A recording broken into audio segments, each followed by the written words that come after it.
The dust cloud on the horizon was the first sign of trouble that Beatrice Harmon saw that sweltering afternoon in June of 1875. She'd been traveling for 3 weeks now, her wagon loaded with everything she owned, determined to outrun her past and forge a new beginning.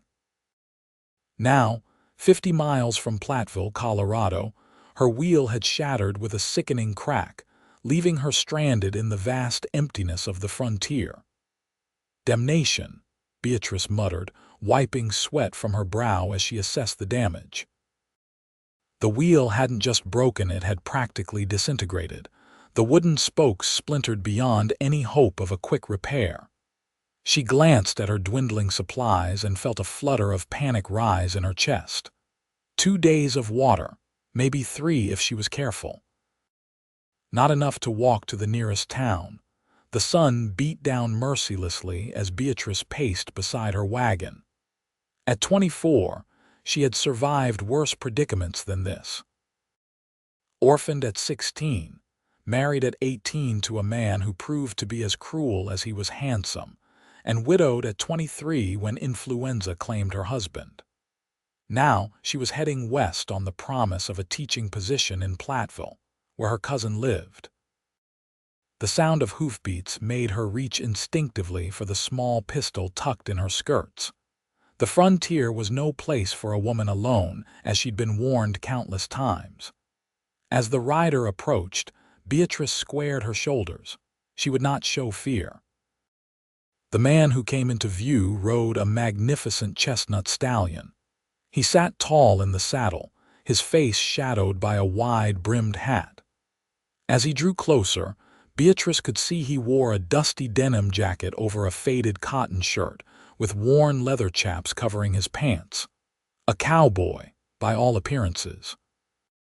"Afternoon, madam," he called, tipping his hat as he reined his horse to a stop several yards away, a respectful distance. "Looks like you've got yourself some trouble." "The wheel," Beatrice replied, gesturing to the broken remains. "It gave out without warning." The man dismounted with fluid grace, his spurs jingling softly as his boots hit the ground. He was tall, broad-shouldered, with a face weathered by sun and wind. When he removed his hat, she saw hair the color of wheat and eyes as blue as the Colorado sky. Not young, but not old either, perhaps 30 years of age. "Name's Flynn Ryder," he said, extending a calloused hand. "I run cattle about 20 miles north of here." "Beatrice Harmon," she replied, taking his hand briefly. "I was headed to Platteville." Flynn knelt to examine the wheel, his brow furrowing. "This is quite a break, won't be a quick fix." He glanced up at her. "You traveling alone, Miss Harmon?" Beatrice stiffened. "Mrs. Harmon," she corrected, lifting her chin. "And yes, I am alone." Flynn nodded, seeming to accept this without judgment. "Well, Mrs. Harmon, you're in a tight spot. This wheel needs more than trail repairs. I've got tools at my ranch and I might have a spare wheel that would fit." He paused, studying her face. "But it's a fair distance and your supplies look low." "I have enough," Beatrice said, though they both knew it wasn't true. Flynn's mouth quirked slightly. "Begging your pardon, madam, but that's not how it looks from where I'm standing." Beatrice sighed, her shoulders sagging slightly. Pride wouldn't save her from dying of thirst in the wilderness. "What do you suggest, Mr. Ryder?" Flynn stood, dusting off his hands. "I suggest you gather whatever you can't bear to leave behind. We'll ride to my ranch, fix your wheel proper, and then I can escort you to Platteville. And my wagon, my belongings, we'll come back for them tomorrow. There's no one out this way to bother with it." He gestured to the vast emptiness surrounding them. "This is open range. The nearest neighbor is half a day's ride." Beatrice hesitated. She had left Philadelphia to escape being at the mercy of others, yet here she was, forced to trust a stranger. But what choice did she have? Flynn seemed to sense her reluctance. He stepped back, giving her space. "I understand your caution, Mrs. Harmon. A woman alone has every right to be wary." He reached into his saddlebag and pulled out a piece of paper, handing it to her. It was a deed in the name of Flynn Ryder for a cattle ranch called Whispering Pines. "I'm a man of some standing in these parts," he said simply. "Not rich, but respected. I give you my word as a gentleman that you'll be safe in my home." Beatrice took the paper, examining it carefully before returning it to him. "Very well, Mr. Ryder. It seems I have little choice." As she gathered her most precious possessions, her mother's locket, her teaching certificate, a small box of letters, and a change of clothes, Flynn secured the wagon as best he could. When she was ready, he helped her mount his horse, then swung up behind her. "Hold tight," he said, one arm around her waist as he took the reins. "It's about 2 hours' ride." As they rode away, Flynn looked back at the broken wagon and then to the woman sitting stiffly in front of him. "Mrs. Harmon," he said, his voice carrying a hint of unexpected gentleness. "Sometimes the best journeys come from unexpected detours." Beatrice didn't respond, but as the horse carried them across the golden plains toward the distant mountains, Flynn Ryder spoke the words that would change her life forever. "You know," he said casually, "instead of just fixing your wagon, you might consider another option." When she turned slightly to look at him, he smiled, a genuine smile that reached his eyes. "Follow me instead." The words hung in the air between them, weighted with meaning that Beatrice couldn't fully comprehend. Yet something stirred within her, a feeling she hadn't experienced in years: curiosity. As the sun began its slow descent toward the horizon, casting long shadows across the plains, Beatrice found herself wondering what lay ahead at Whispering Pines Ranch, and why the thought of following this stranger didn't frighten her as much as it should. The journey to Flynn Ryder's ranch was largely silent. Beatrice was acutely aware of the man behind her, the solid warmth of him, the way his arm remained respectfully around her waist to keep her secure. The rhythmic gait of the horse beneath them lulled her into a strange, peaceful state despite her predicament. "There it is," Flynn said after nearly 2 hours, breaking the silence. "Whispering Pines." Beatrice looked up to see a valley spread before them. Nestled against a backdrop of distant mountains stood a sturdy 2-story house built of logs and stone. A large barn and several outbuildings completed the picture, with corrals containing horses and a small herd of cattle visible in the distance. Pine trees surrounded the property, their needles rustling in the breeze, the source of the ranch's name, she realized. "It's lovely," she said, surprised by the sincerity in her voice. Flynn's chest rumbled with a low chuckle. "It's not much compared to what you're probably used to back east, but it's home." As they approached, a dog came bounding toward them, a large, shaggy creature with one ear standing upright and the other flopping over. It barked excitedly, running circles around the horse. "That's Rusty," Flynn explained. "He's harmless, just enthusiastic about visitors." A man emerged from the barn, wiping his hands on a rag. He was older, with gray hair and a weathered face that crinkled into a smile when he saw Flynn. "Thomas," Flynn called as they rode up. "We have a guest." Thomas nodded, his gaze curious but not intrusive as Flynn helped Beatrice dismount. Her legs felt wobbly after the long ride, and she stumbled slightly. Flynn's hand steadied her elbow. "Mrs. Harmon's wagon broke down about 2 hours east," Flynn explained. "I thought we'd put her up for the night, then head back tomorrow to fix it." "Of course," Thomas said, touching the brim of his hat in greeting. "Welcome to Whispering Pines, madam." "Thank you," Beatrice replied, feeling oddly self-conscious about her dusty traveling dress and disheveled hair. "I appreciate your hospitality." "Thomas has been with me since I started this place," Flynn explained as he led her toward the house. "He's foreman, carpenter, and the best cook in 3 counties. He exaggerates," Thomas said with a wink, but I do make a decent stew. I'll have supper ready in an hour." The interior of the house surprised Beatrice.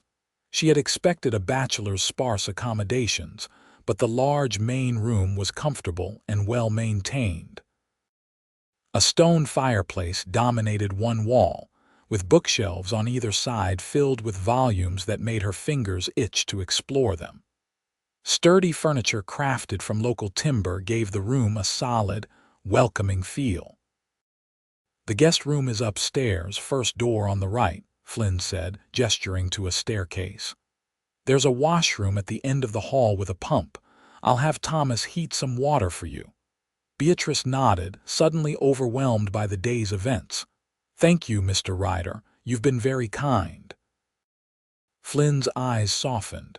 "It's just Flynn, if you don't mind, and out here neighbors help each other. That's how we survive." "We're hardly neighbors," Beatrice pointed out. "Anyone within a day's ride is a neighbor in these parts," Flynn replied with a smile. "Go on up and get settled. I'll call you when supper's ready." The guest room was small but clean, with a narrow bed covered in a colorful quilt, a dresser with a mirror, and a window overlooking the ranch.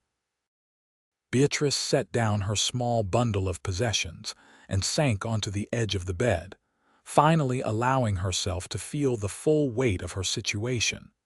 She was alone in a strange man's home, miles from anywhere, completely dependent on his goodwill. It was exactly the kind of vulnerability she had sworn to avoid after escaping her marriage. Harold Harmon had seemed kind at first, too charming even until they were married, and his true nature emerged. Yet something about Flynn Ryder seemed different. There was an openness to him, a straightforwardness that Harold had lacked. And those words, "follow me instead," kept echoing in her mind. A knock at the door interrupted her thoughts. When she opened it, she found a young woman with copper-colored hair holding a pitcher of steaming water. "Mr. Ryder asked me to bring this up," she said. "I'm Anna. I help with the cooking and cleaning." "Thank you, Anna," Beatrice said, taking the pitcher. "I'm Beatrice Harmon." Anna smiled. "Mr. Ryder mentioned you had some trouble on the road. Don't worry, he's good at fixing things. He built half this house himself." After Anna left, Beatrice washed away the dust of travel, changed into her spare dress, and tried to make herself presentable. As she brushed her dark hair, she studied her reflection in the mirror. Green eyes looked back at her, set in a face that had grown more serious over the years. Her mother had always called her a beauty, but Beatrice saw only determination in her features, now the set of her jaw, the watchfulness in her gaze. When she descended the stairs, she found Flynn sitting at a large table, papers spread before him. He looked up at her approach, and something in his expression made her heartbeat quicken. "You look refreshed," he said, standing. "I hope the room is comfortable." "Very, thank you." Beatrice gestured to the papers. "Am I interrupting your work?" Flynn shook his head. "Just going over some figures. Ranching is as much about numbers as it is about cattle." "I imagine it's quite complex," Beatrice said, genuinely curious. "How long have you had this place?" 5 years, Flynn replied, gathering the papers into a neat pile. "I worked as a trail hand for years, saving every penny. When this land came up for sale, I took a chance." His expression grew distant. "It hasn't always been easy, but I've never regretted it." "You've built something impressive," Beatrice said, looking around. "It feels like a real home." Flynn's eyes met hers. "That's the highest compliment you could give, Mrs. Harmon." "Beatrice," she said softly. "If I'm to call you Flynn, you should call me Beatrice." A smile spread across his face, transforming his weathered features. "Beatrice," he repeated, as if testing the sound of it. "It suits you." Thomas called them to dinner then, saving Beatrice from responding. The meal was simple but delicious, a hearty beef stew with fresh baked bread and preserved peaches for dessert. Anna joined them, as did a young ranch hand named Michael who kept stealing glances at Anna when he thought no one was looking. The conversation flowed easily, with Flynn asking thoughtful questions about Beatrice's journey west without prying into her reasons for leaving Philadelphia. She found herself relaxing, drawn into stories about life on the ranch, local characters, and the challenges of the past winter. And then the bull ornery creature that he has decided the new fence was an insult to his dignity, Flynn was saying, his eyes crinkling at the corners as he laughed. Tore right through it and led us on a chase that lasted half the day. Did you catch him? Beatrice asked, smiling despite herself. Eventually, Flynn nodded. Found him cooling himself in the creek, looking smug as can be. As the evening progressed, Beatrice found herself studying Flynn when he wasn't watching. There was something compelling about him, not just his physical presence, though that was certainly striking, but the way he interacted with the others. He treated Thomas with the respect of an equal, listened attentively when Anna spoke, and offered guidance to Michael without condescension. When the meal ended, Flynn suggested they sit on the porch to enjoy the evening air. Beatrice hesitated only briefly before accepting. The night was cool but not cold, the sky a vast canvas of stars unlike anything she'd seen in the city. "It's beautiful," she breathed, gazing upward. "One of the reasons I love it out here," Flynn said, settling into a chair beside her. "No buildings to block the view." They sat in companionable silence for a while, listening to the night sounds, the distant lowing of cattle, the chirp of crickets, the soft rustle of pine needles in the breeze. "May I ask you something, Beatrice?" Flynn said eventually, his voice low. She tensed slightly. "You may ask, I may not answer," he smiled at that. "Fair enough. I was wondering what waits for you in Platteville." It was an innocent question, safer than she had feared. "A teaching position at the school there. My cousin Martha lives in town with her husband. She wrote about the opportunity." Flynn nodded. "Teaching suits you, I think.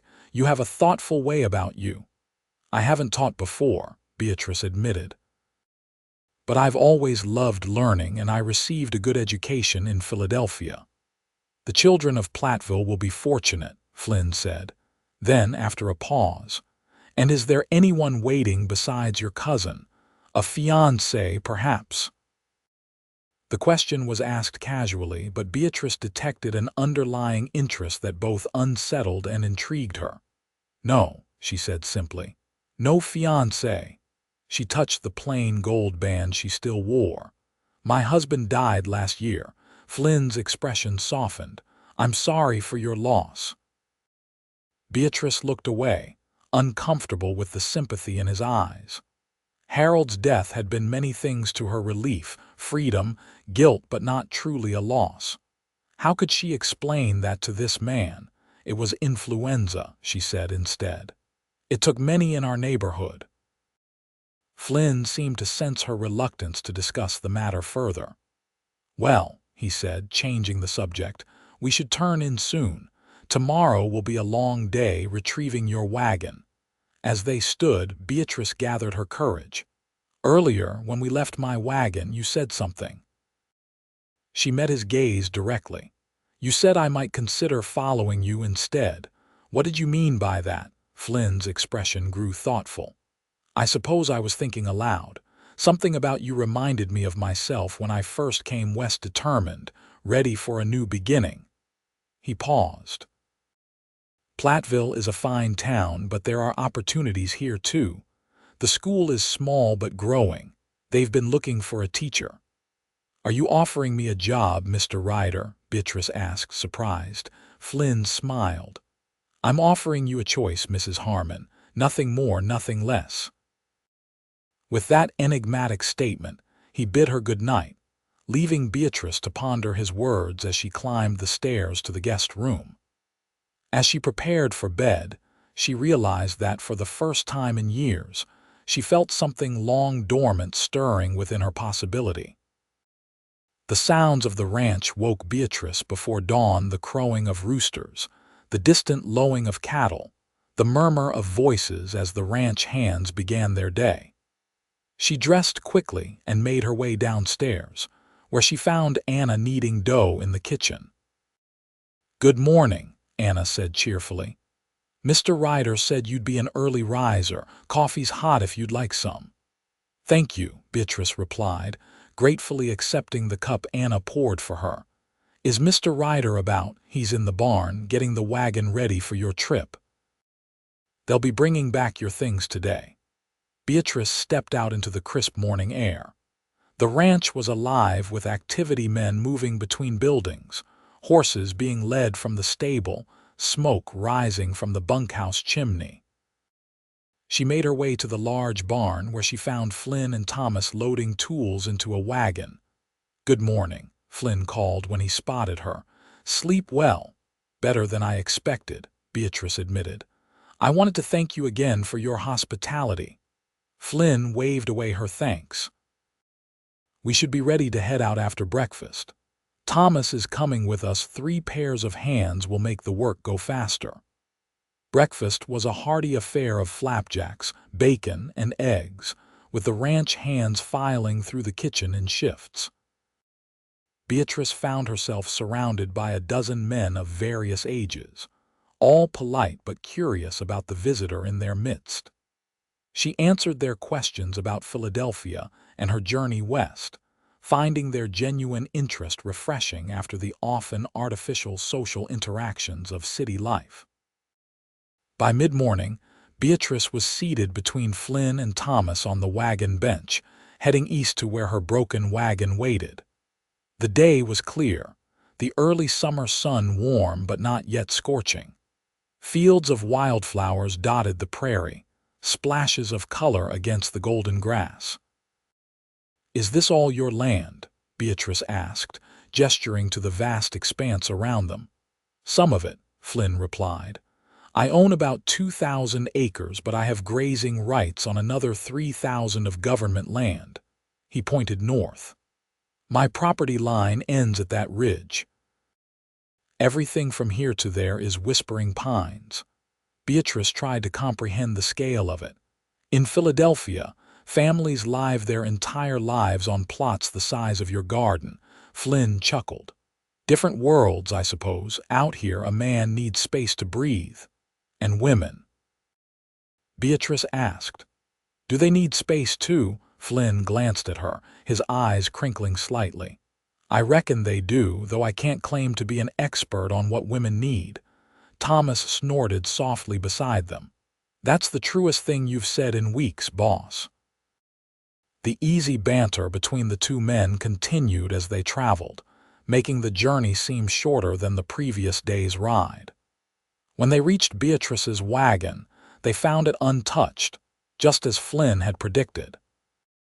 While Thomas and Flynn assessed the damage, Beatrice took inventory of her belongings. Everything appeared to be in order: her trunk of clothes, her mother's rocking chair, a small writing desk, and various household items she'd brought from Philadelphia. "The wheel's beyond repair," Flynn announced after a thorough examination, "but I've brought one that should fit." He pulled a wooden wheel from their wagon. "It might look a bit different from your others, but it'll get you to Platteville."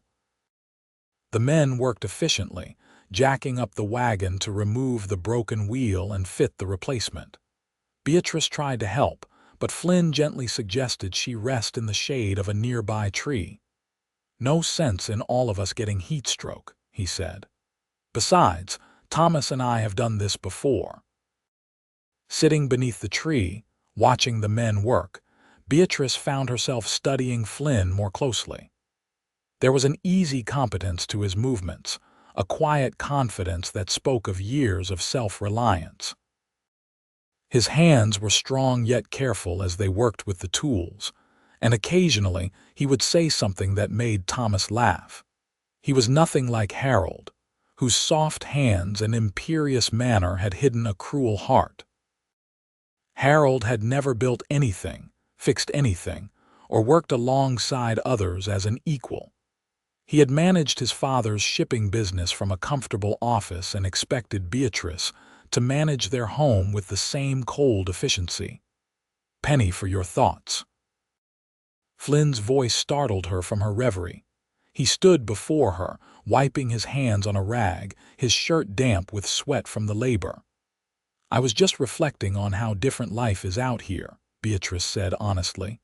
"Everyone seems to have practical skills." Flynn nodded. "Necessity teaches quickly. When the nearest town is hours away, you learn to be self-sufficient." He extended a hand to help her up. "We're almost done. Should be ready to head back within the hour." As Beatrice took his hand, their eyes met, and something passed between them, a moment of connection that made her breath catch. Flynn held her gaze for a heartbeat longer than necessary before releasing her hand.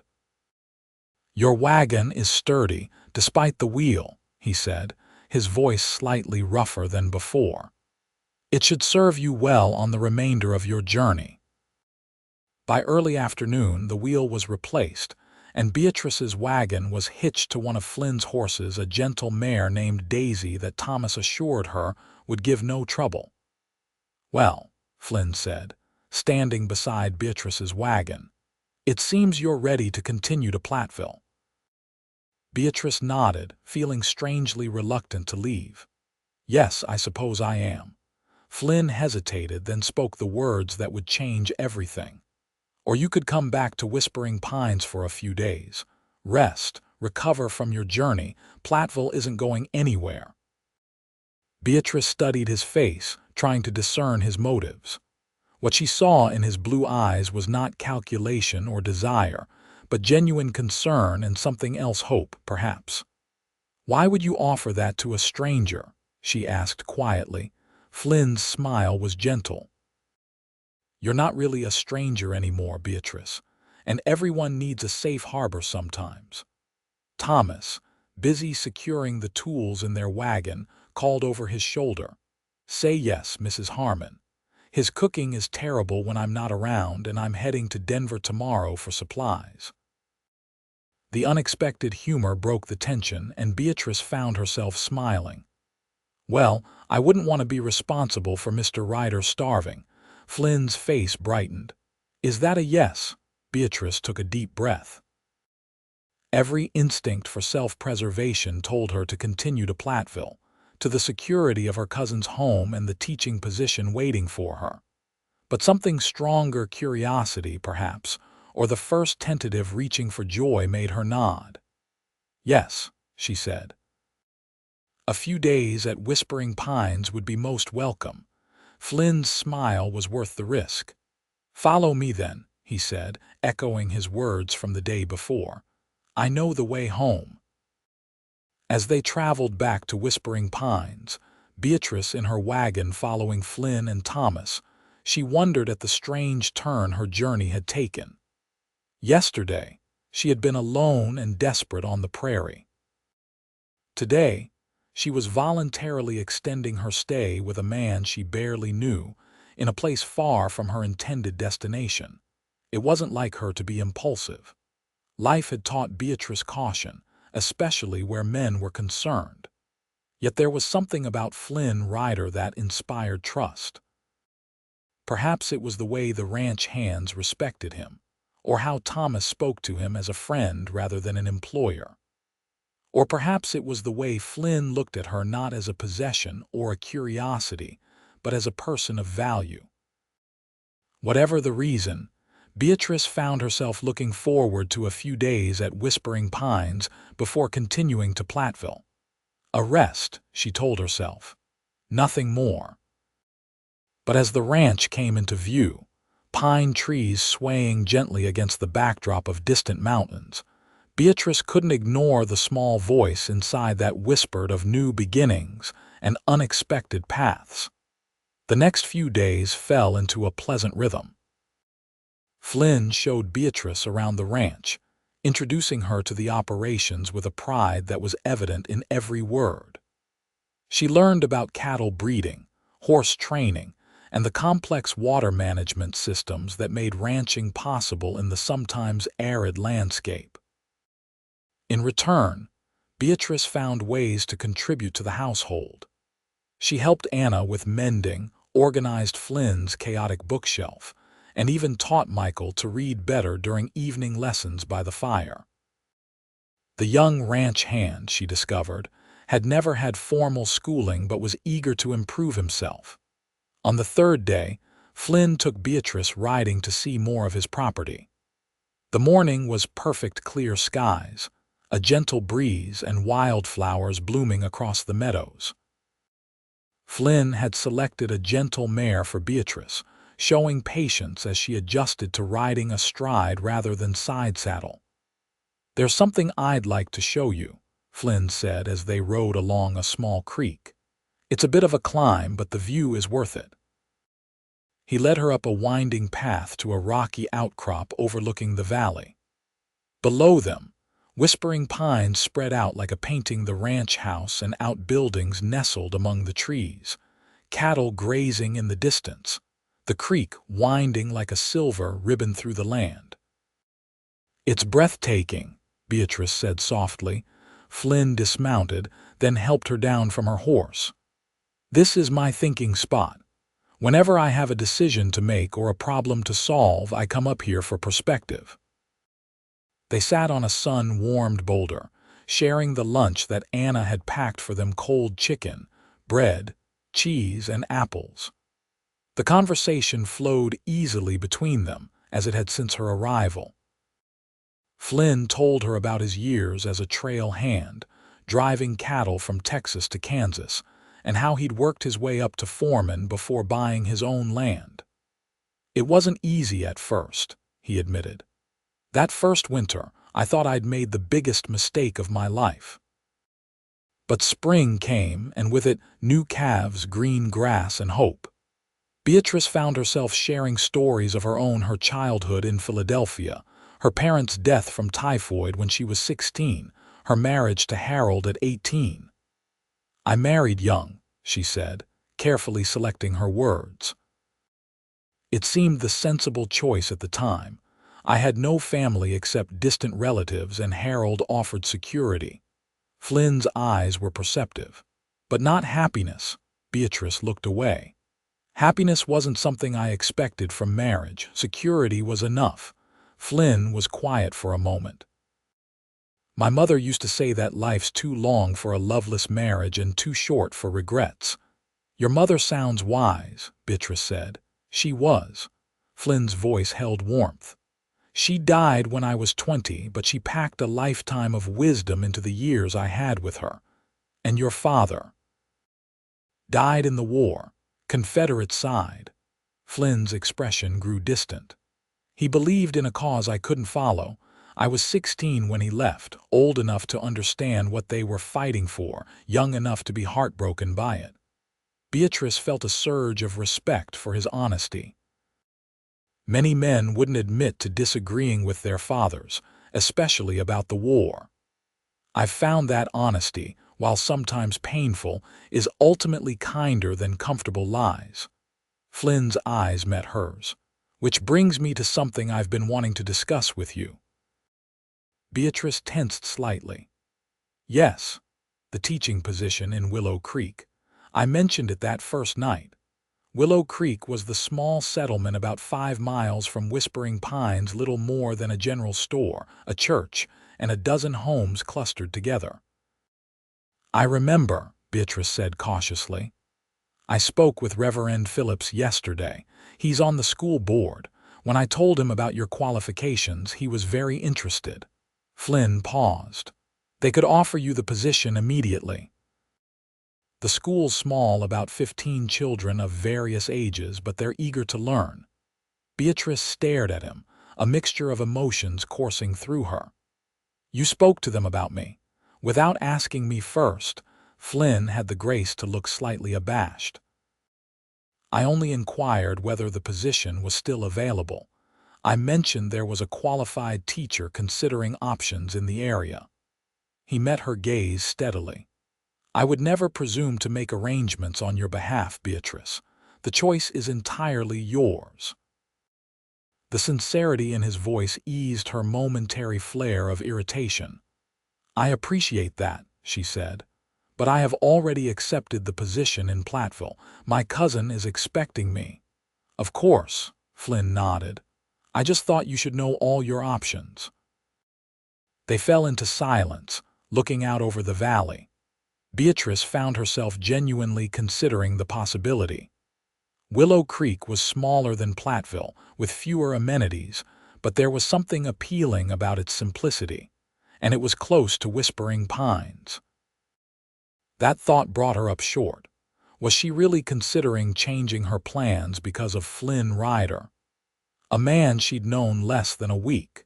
It seemed reckless, impulsive, everything she had trained herself not to be after the disaster of her marriage, yet the seed had been planted.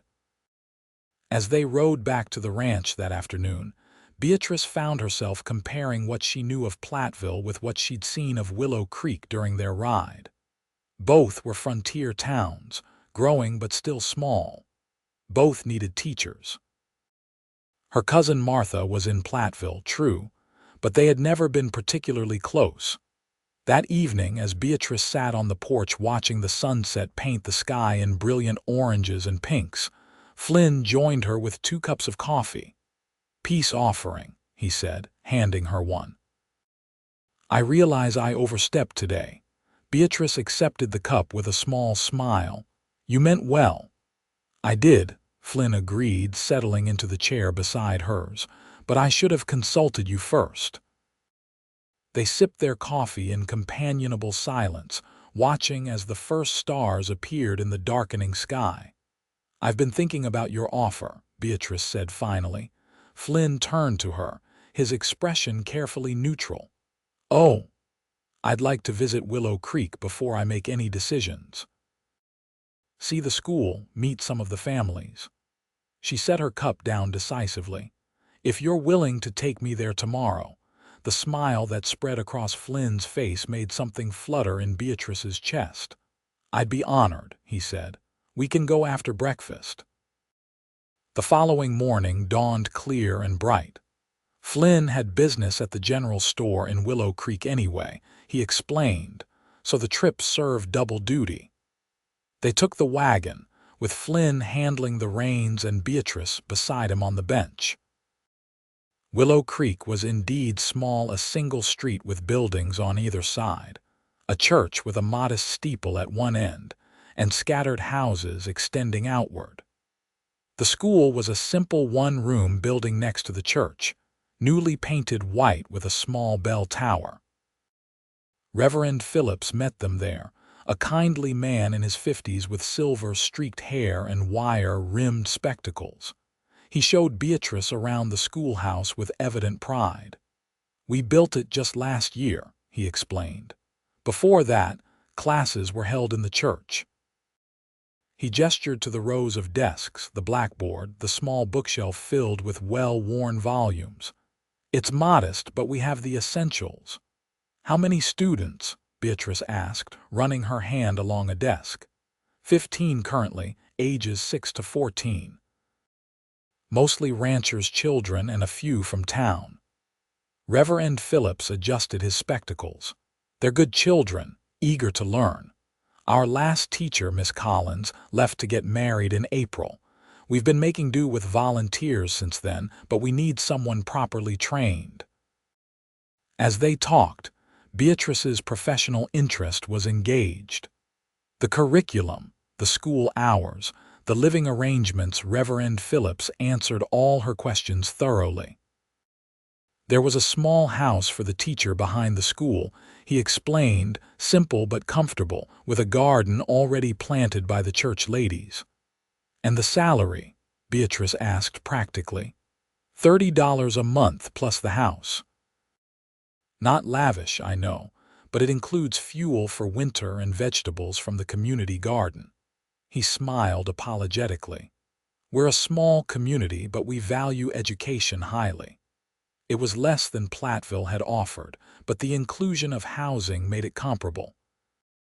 And there was something appealing about having her own place, small though it might be, rather than boarding with a family as she would have in Platteville. After the school, Flynn took her to the general store, introducing her to Mrs. Abernathy, the proprietor's wife, who immediately invited them for tea in the living quarters behind the shop. Soon they were joined by several other women from town, word having spread rapidly that a potential new teacher was visiting. Beatrice found herself the center of friendly curiosity as the women asked about her background, her teaching experience, and her journey west. Unlike the sometimes cutting social interactions of Philadelphia society, their interest seemed genuine and their welcome sincere. "We're a close community," Mrs. Abernathy explained as she poured more tea. "Everyone looks out for each other here." "That's what I've found at Whispering Pines as well," Beatrice said, catching Flynn's eye across the room where he was discussing cattle prices with Mr. Abernathy. Mrs. Abernathy followed her gaze and smiled knowingly. "Flynn Ryder is one of the good ones," she said quietly. "My Henry says he's the most honest rancher in the territory and the most hardworking." Beatrice felt her cheeks warm. "He's been very kind to help me after my wagon broke down." Mrs. Abernathy patted her hand. "Of course, dear. Now, tell me more about this teaching method you mentioned." By the time they left Willow Creek in the late afternoon, Beatrice's mind was buzzing with new information and possibilities. Flynn was uncharacteristically quiet on the drive back to the ranch, giving her space to think. "Well," he finally asked as the ranch came into view, "what did you think of Willow Creek?" Beatrice chose her words carefully. "It seems like a welcoming community." "The school is well maintained and the children obviously matter to the town." Flynn nodded. "They're good people, salt of the earth as they say." "The position is very similar to what Platteville offered," Beatrice continued, "though Platteville is larger with more amenities." "That's true," Flynn agreed, not pushing. As they pulled up to the ranch house, Beatrice made her decision. "I'd like to write to my cousin in Platteville tonight, and to Reverend Phillips." Flynn helped her down from the wagon, his hands strong and warm at her waist. "Have you decided then?" Beatrice met his gaze. "I have. I'm going to accept the position in Willow Creek." The joy that lit Flynn's face was worth any uncertainty she felt. "You won't regret it," he said, his voice rough with emotion. "I hope not," Beatrice replied honestly. "It's not like me to change course this way." Flynn's hand still rested lightly at her waist. "Sometimes the unexpected path leads exactly where we need to go." For a moment, they stood there, closer than propriety allowed, a current of something powerful flowing between them. Then Flynn stepped back, clearing his throat. "I should see to the horses," he said. "Anna will have supper ready soon." Beatrice nodded, suddenly aware of her racing heart. "Yes, of course. I should write those letters." As she walked into the house, Beatrice wondered if she had made the right decision. Choosing Willow Creek meant staying near Flynn Ryder, a man who awakened feelings she had thought long buried. It was risky, potentially foolish. But for the first time in years, Beatrice felt something that had been missing from her careful, planned existence: excitement about the future. The next week passed in a flurry of activity. Letters were sent, one to Martha explaining Beatrice's change of plans, one to Reverend Phillips accepting the teaching position in Willow Creek.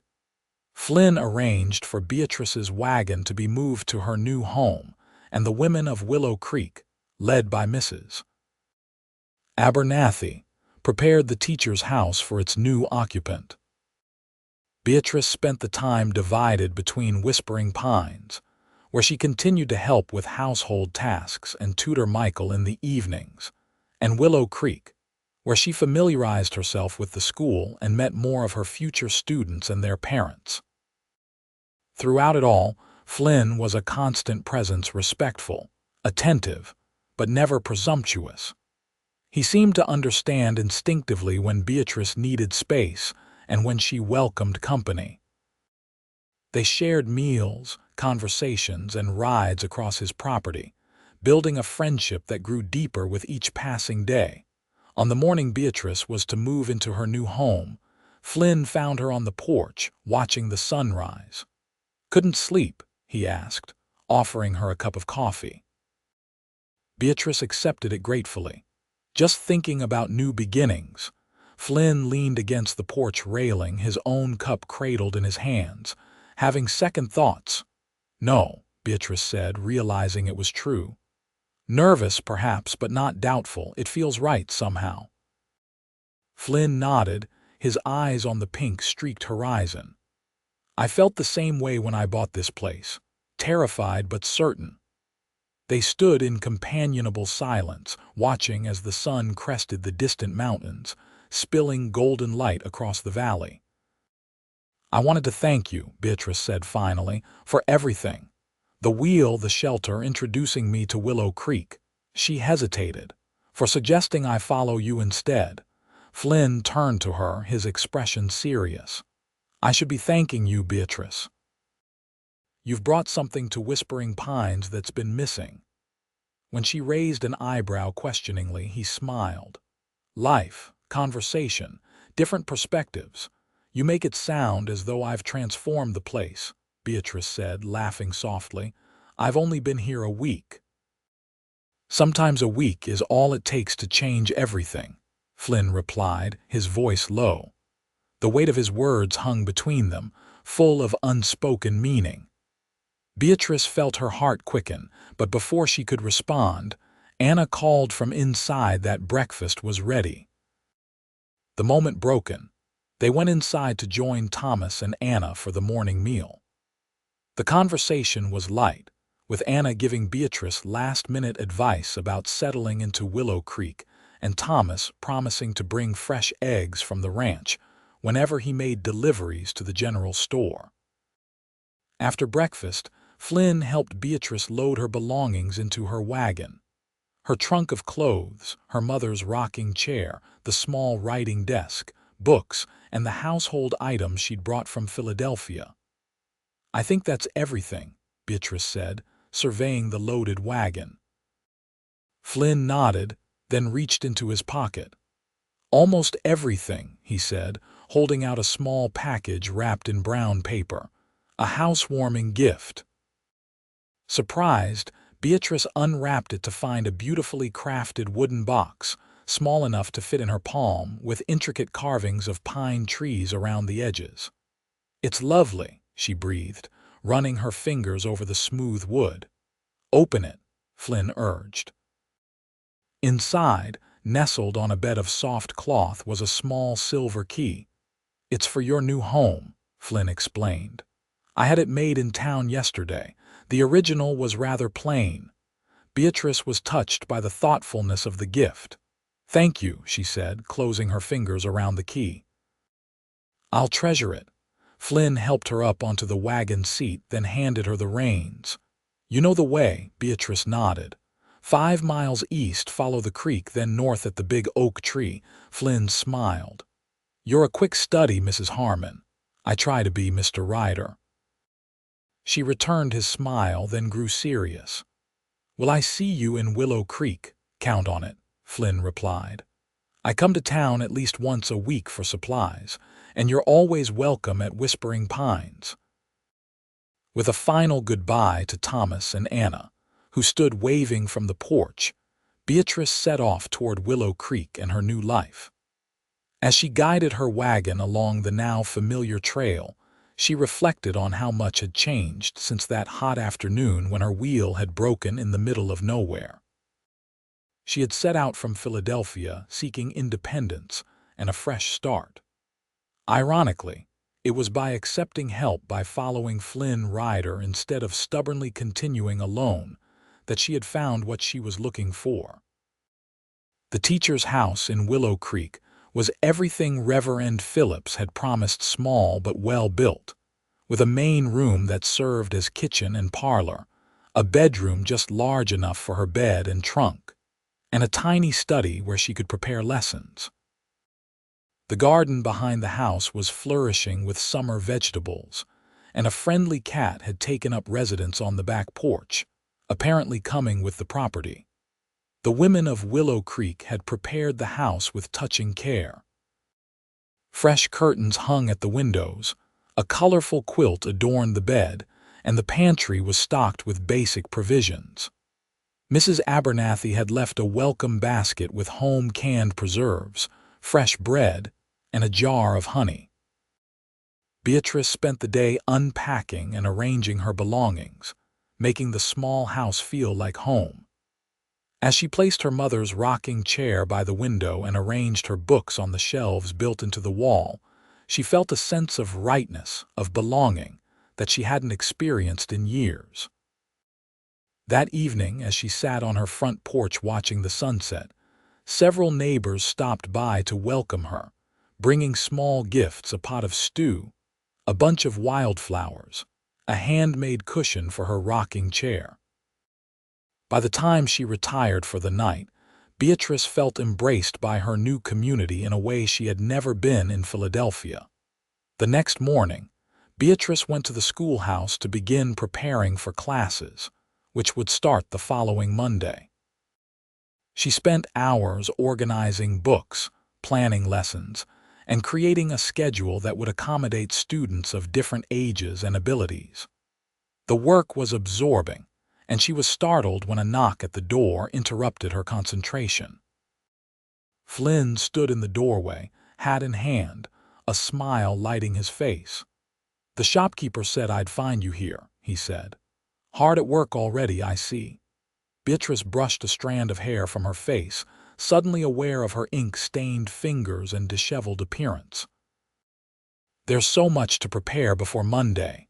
Flynn stepped inside, looking around the schoolroom with interest. "It's coming along nicely," he observed. "The children are excited to meet their new teacher." "I hope I don't disappoint them," Beatrice said, revealing a rare moment of vulnerability. Flynn's gaze was warm. "You won't. You have a natural gift for teaching. I've seen it with Michael." His confidence bolstered her own.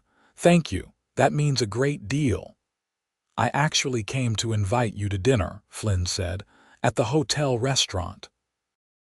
Nothing fancy, but the food is good and you probably haven't had time to cook in your new home." Beatrice hesitated. Dining together in public would be different from sharing meals at the ranch. It would signal to the town that they were, what, courting. The thought both thrilled and frightened her. "I wouldn't want to cause gossip," she said carefully. Flynn's expression grew serious.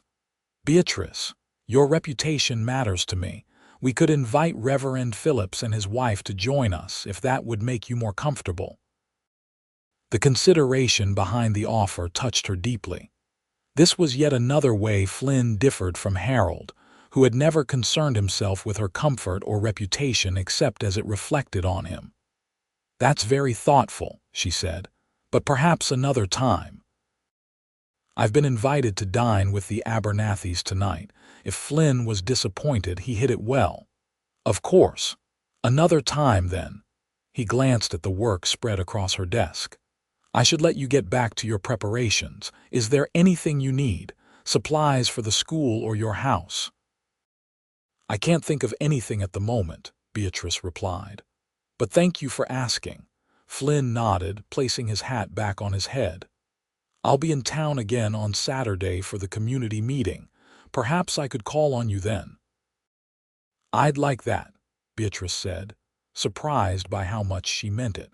After Flynn left, Beatrice found it hard to concentrate on her lesson plans. His brief visit had left her feeling both unsettled and elated. There was no denying the attraction between them, but Beatrice was wary of rushing into anything. Her marriage to Harold had taught her the dangers of mistaking infatuation for love, of not truly knowing a man before committing to him. Yet Flynn Ryder was nothing like Harold Harmon. Where Harold had been controlling, Flynn was respectful of her independence. Where Harold had been cold and calculating, Flynn was warm and genuine. And where Harold had seen her primarily as an ornament and housekeeper, Flynn seemed to value her mind, her opinions, her very self. Over the next few weeks, As Beatrice settled into her role as Willow Creek schoolteacher, she and Flynn developed a routine of sorts. He would come to town on Wednesdays and Saturdays, often bringing small gifts, fresh eggs from the ranch, a book he thought she might enjoy, wildflowers picked along the way. Sometimes they would have dinner together at the hotel restaurant. Other times they would simply walk through town, talking about their days. The school term began successfully. Beatrice found her students eager to learn, if somewhat behind in their studies due to the gap between teachers. The parents were supportive, grateful for her dedication to their children's education. And the community of Willow Creek embraced her warmly, inviting her to social gatherings, church functions, and family dinners. Through it all, Flynn was a steady presence, never pushing, always respectful, but clearly interested in deepening their relationship. They attended the town's 4th of July celebration together, watching the modest fireworks display from a blanket spread on the grass. They rode to a nearby lake one Sunday afternoon for a picnic, spending hours talking about books, ideas, and dreams for the future. Summer gave way to autumn, bringing cooler days and spectacular colors to the landscape. The school term was well underway, with Beatrice's students showing remarkable progress under her guidance. Her little house had become truly hers, with touches that reflected her personality: wildflowers in vases, books stacked on every surface, student drawings pinned to the walls. One crisp October evening, Flynn arrived at her door unannounced, an unusual occurrence that immediately put Beatrice on alert. "Flynn, is everything all right?" she asked, noting his serious expression. "Everything's fine," he assured her. "May I come in?" "There's something I'd like to discuss with you." Beatrice ushered him inside, where a fire crackled in the small hearth, warding off the autumn chill. Flynn declined her offer of tea, seeming too restless to sit. "I've received a letter," he began, pacing slightly, "from a cattle buyer in Chicago. He's interested in purchasing a significant portion of my herd at a very favorable price." "That sounds like good news," Beatrice said, puzzled by his demeanor. "It is," Flynn agreed, "but there's a condition. I would need to deliver the cattle personally to finalize the agreement and discuss future business." He paused. "I would be gone for at least a month, possibly longer." "Oh." Beatrice felt a disproportionate sense of loss at the thought of not seeing him for so long. "When would you leave?" "Next week," Flynn said. "Before the weather turns." Beatrice nodded, trying to mask her disappointment. "It's a wonderful opportunity. You should go." Flynn stepped closer, taking her hands in his. "Before I decide, I needed to speak with you." Beatrice looked up at him, confused. "With me? Why?" Flynn's expression softened. "Because in the month since I found you stranded on the prairie, you've become important to me, Beatrice. Very important." Her heart began to race. "Flynn, please let me finish." His thumbs traced gentle circles on her hands. "I care for you deeply. I hope that you feel something for me as well." "I do," Beatrice admitted, her voice barely above a whisper. Flynn's face lit with joy. "Then I need to know. If I go to Chicago, will you be here when I return? Or should I fear that in my absence, you might reconsider your decision to stay in Willow Creek?" The question revealed a vulnerability that touched Beatrice deeply. This strong, confident man was afraid of losing her. "Flynn Ryder," she said, squeezing his hands, "I have no intention of leaving Willow Creek. My home is here now, my work, my friends." She met his gaze steadily. "And my heart." The kiss that followed was gentle, a question rather than a demand. When Beatrice responded with equal tenderness, Flynn drew her closer, deepening the kiss with a passion that left her breathless. When they finally parted, Flynn rested his forehead against hers. "I've wanted to do that since the day we rode to the Overlook," he confessed. Beatrice smiled, her hands resting on his chest. I think I've wanted you to since then as well. Flynn stepped back slightly, his expression turning serious again. There's something else I need to tell you before I go to Chicago. He took a deep breath. I love you, Beatrice Harmon. I think I've been falling in love with you since the moment you stood beside your broken wagon, refusing to show fear despite your predicament. The words washed over Beatrice like a warm tide, filling spaces in her heart she hadn't realized were empty. I love you too, she said, the truth of it resonating through her entire being. Flynn's smile was radiant. Then I have one more question, he said, reaching into his pocket. From it, he withdrew a small box similar to the one he had given her as a housewarming gift, but even more intricately carved. When he opened it, Beatrice gasped. Inside lay a ring, a simple gold band set with a small but perfect diamond. It was my mother's, Flynn said softly. She made me promise to give it only to a woman I loved with my whole heart. He took Beatrice's hand. Beatrice Harmon, will you marry me? Tears filled Beatrice's eyes as she nodded. Yes, she whispered. Yes, I will marry you, Flynn Ryder. As he slipped the ring onto her finger, Beatrice marveled at the journey that had brought her here from a broken wagon in the middle of nowhere to a love she had never dared to hope for.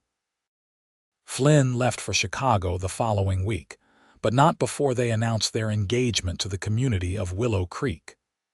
The news was met with enthusiastic approval, particularly from Mrs. Abernathy, who claimed to have predicted it from the start. The way he looked at you that first day in my parlor, she said. I knew then and there that Flynn Ryder had met his match. The month of Flynn's absence was both interminable and busy. Beatrice threw herself into her teaching, started planning a small wedding for Flynn's return, and began the process of reconciling her independent life with the prospect of marriage. This time, she entered the commitment with open eyes and a full heart. Flynn had made it clear that he valued her career as a teacher, her intellect, and her independence. Their marriage would be a partnership in the truest sense, two people choosing to build a life together, each bringing their strengths and supporting the other's dreams. Letters came regularly from Chicago, full of news about the cattle sale, successful beyond expectations, the bustling city, impressive but overwhelming, and Flynn's eagerness to return home growing daily. Each letter ended the same way, with all my love, F. Beatrice wrote back just as faithfully, sharing stories of her students' progress, community happenings, and her deepening friendship with Anna, who had become her closest confidante. She ended her letters with increasingly affectionate closings, finding it easier to express her feelings on paper than she sometimes did in person. Winter arrived early that year, with the first snow falling in mid-November, dusting Willow Creek in white and turning the landscape into a wonderland. Beatrice worried that the weather might delay Flynn's return, but on the appointed day, she looked up from her desk at the school to see a familiar figure in the doorway. Flynn, she cried, rushing into his open arms. He held her tight, his face buried in her hair. God, I've missed you, he murmured. The students, delighted by the romantic reunion, burst into applause, causing Beatrice to remember where they were. Blushing, she stepped back, though Flynn kept hold of her hand. Class, this is Mr. Ryder, she said, trying to regain her composure. My fiancé.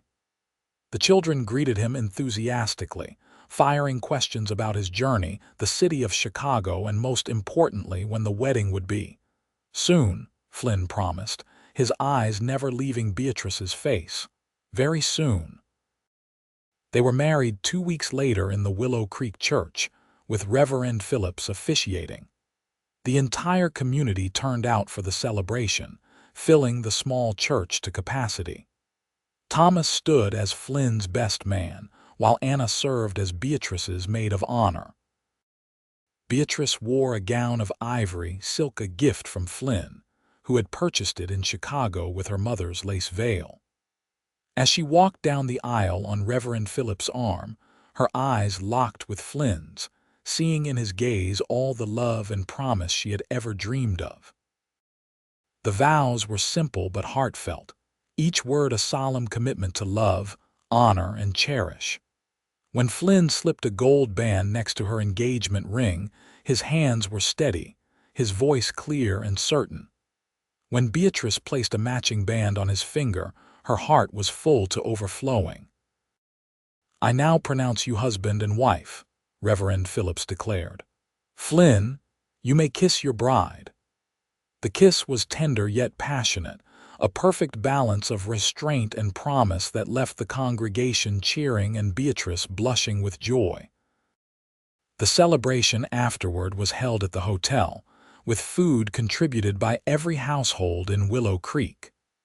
There was dancing to fiddle music, toasts to the happy couple, and enough goodwill to warm the coldest winter night. As they prepared to leave for Whispering Pines, where they would make their home, Mrs. Abernathy pulled Beatrice aside. "I knew from the moment he brought you into my store that you were meant for each other," she said, patting Beatrice's cheek affectionately. "Some things are just written in the stars." Beatrice smiled, thinking of the broken wagon that had led her to Flynn. "Or in a broken wheel," she replied cryptically, leaving Mrs. Abernathy looking puzzled. Flynn had prepared a surprise for their arrival at the ranch, a complete renovation of the master bedroom, with new curtains, a larger bed, and a dressing table for Beatrice. But the most touching addition was a bookshelf built into the wall, already filled with her favorite volumes from her small house in town. "I wanted you to feel at home here," Flynn explained as he showed her the changes. "This is our place now, not just mine."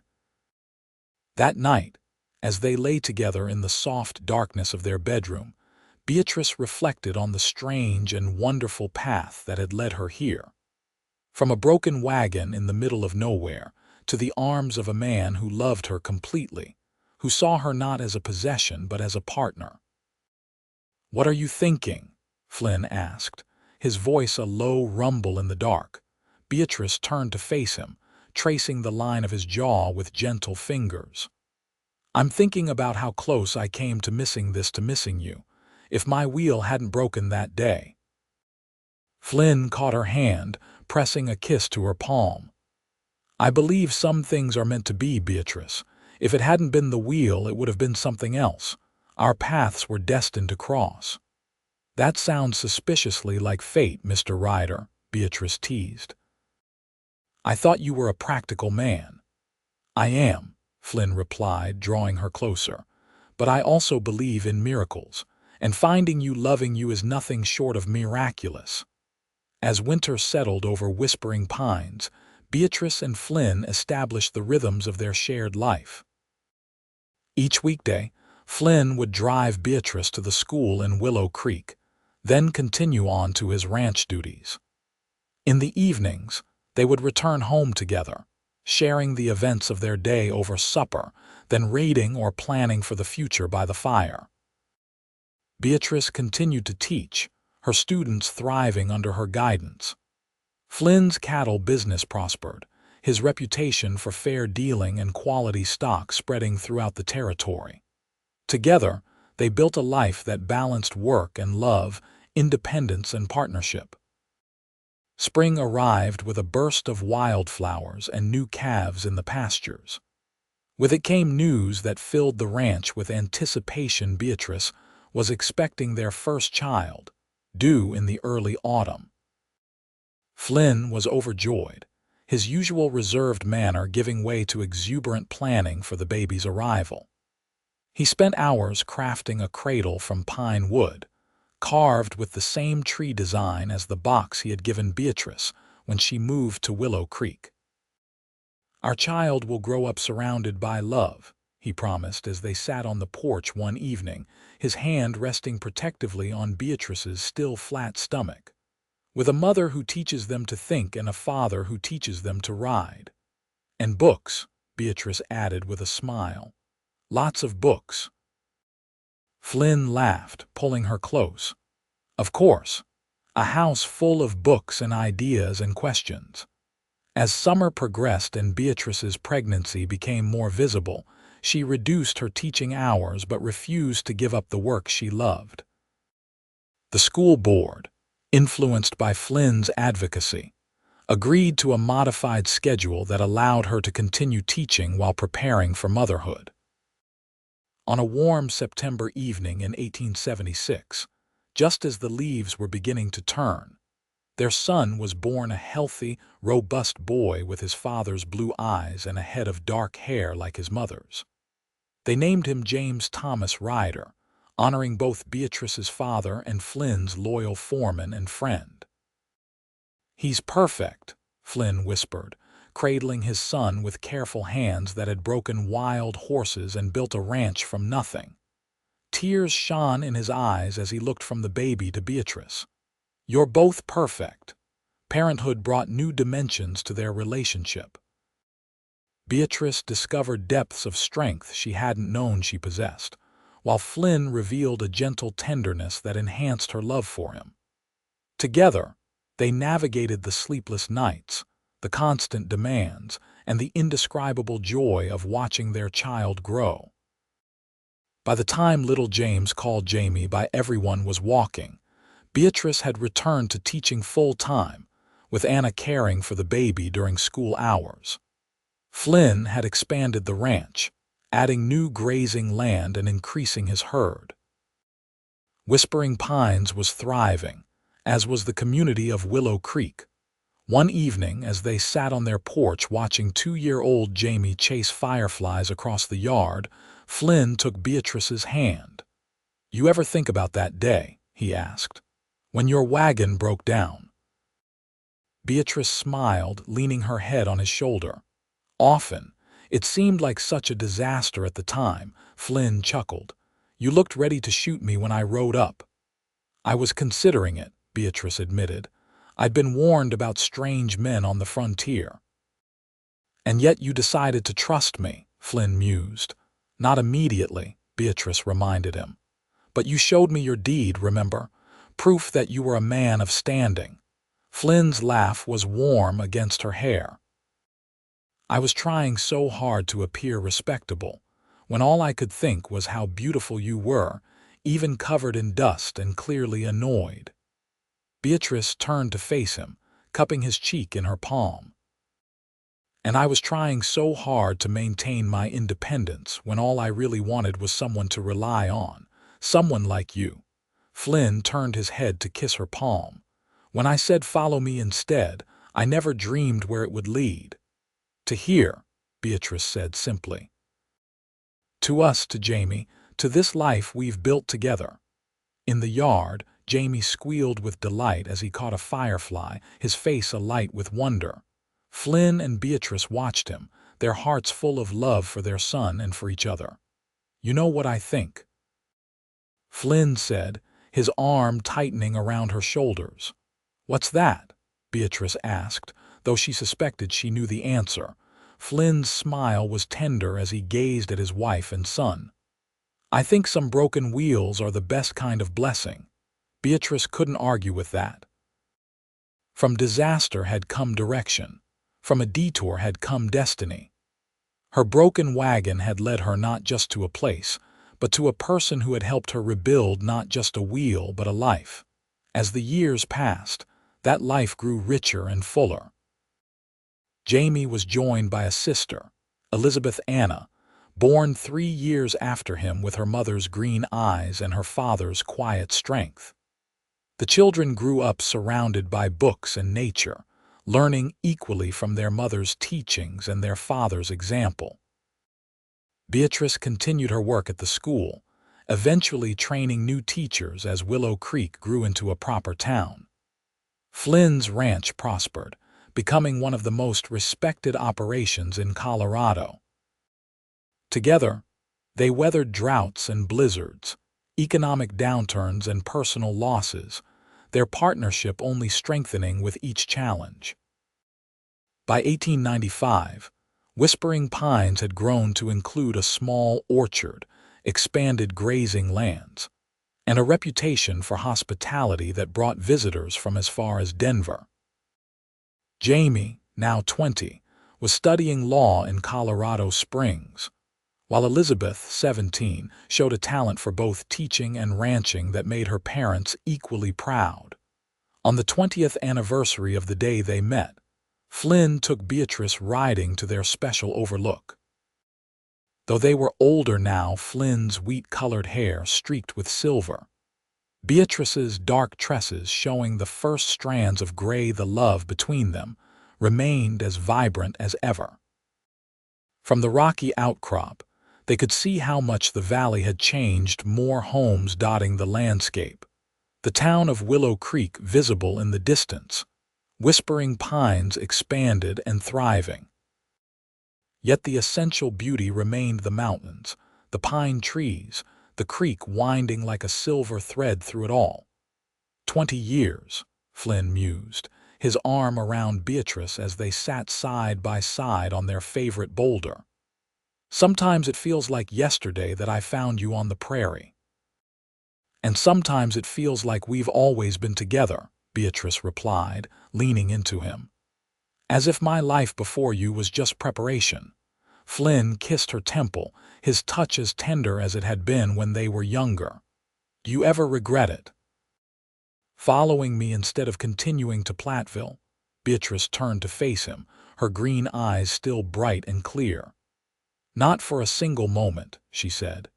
You asked me to follow you, but the truth is, we've walked this path together, side by side. Flynn smiled, the lines around his eyes deepening with his joy. Partners in all things, he said, echoing the promise they had made to each other 20 years before. Partners in all things, Beatrice agreed, and that has made all the difference. As they rode back to the ranch, to the home they had built, and the family they had created, Beatrice reflected on the mysterious workings of fate. A broken wagon wheel had seemed like the end of her journey, but it had actually been the beginning. By choosing to follow Flynn Ryder, she had found not just a direction, but a destination, a life filled with love, purpose, and the kind of happiness she had once thought existed only in stories. The sun was setting as they approached Whispering Pines, painting the sky in shades of gold and pink. Elizabeth was on the porch waiting for them, waving excitedly with a letter in her hand. News from Jamie, perhaps, or from one of the many friends they had made over the years.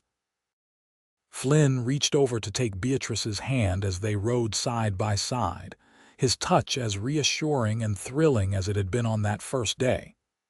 Home, he said simply. Home, Beatrice echoed, her heart full.